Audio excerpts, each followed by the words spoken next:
Mahigit 3 milyong pisong halaga ng mga iligal na gamot na galing daw sa bansang Pakistan ang nasabat ng mga otoridad.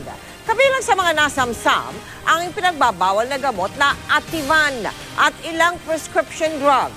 Nakatutok si JP Soriano. Laman ng 6 na sakong ito ang ilang uri ng ipinagbabawal na gamot na nasabat ng Bureau of Customs. Ginagamit daw pampatulog, pampakalma o downers ang mga gamot. Kabilang sa naman ito ang libo-libong tableta ng Lorazepam o mas kilala sa brand na Ativan. Ipinagbabawal na ang pag-angkat at pagbenta sa merkado ng Ativan. Nagagamit daw kasi ito ng masasamang loob. Nasabat din ang libo-libong piraso ng gamot na Valium at Dormicum. Itinuturing ng PDEA na dangerous drugs ang mga ito at kailangan ng prescription para magamit sa anxiety, insomnia at amnesia.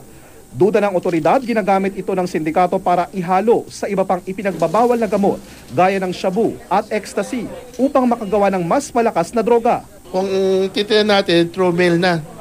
Hindi na ito dinadala ng tao. By mail na. And then, sasamputin na lang dito.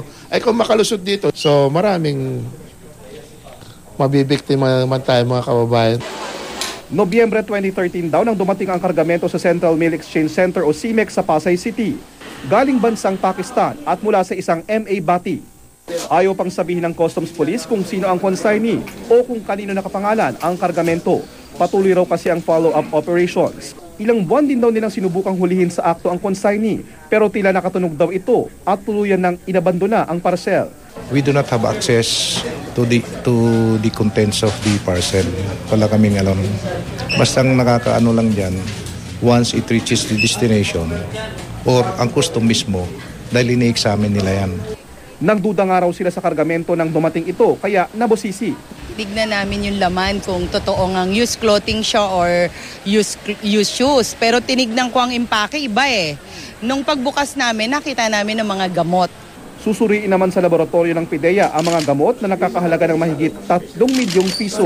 Matapos makapasok sa bansa ang mga pinagbabawal at delikadong gamot, mas hihigpitan na rin daw ng Customs sa kanilang pagsusuri sa mga parcel na galing sa mga tinatawag na high-risk countries. Ngayong buwan, inaasahan na rin daw magagamit ang X-ray machines dito sa CMEX.